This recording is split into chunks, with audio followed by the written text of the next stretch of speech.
இவர்கள் யார்? இவர்கள் எப்போதும் நிலையாக இருப்பார்கள். இறைவன் கொடுத்தாலும் அல்ஹம்துலில்லாஹ், இறைவன் அதை எடுத்துக் கொண்டாலும் அல்ஹம்துலில்லாஹ் என்ற நிலைப்பாட்டில் வாழ்வார்கள் என்று தொழுகையாளிகளை பற்றி இறைமறை சொல்கிறது. இறைமறை சொல்கிறது, வமன் நஅரத அன் ذிக்ரி ஃபஇன்ன லஹு மஈஷத்தன் தன்கா.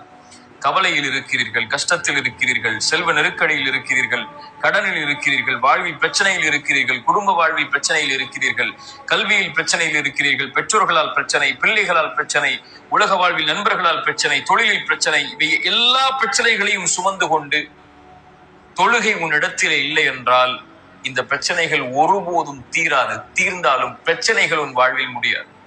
வமன் நஅரத அன் ذிக்ரி, யார் என் நினைவை விட்டு புறக்கணித்து வாழ்வாரோ, இறைவனுடைய நினைவில் மேலானது தொழுகை, யார் அதை புறக்கணித்து வாழ்வாரோ ஃபஇன்ன லஹு மஈஷத்தன் தன்கா, அவருக்கு நெருக்கடியான வாழ்வை தான் இறைவன் கொடுப்பான். ஃபவைலுல் லில் முஸல்லீன், தொழுகையாளிகள் நாசமாகுவார்கள்.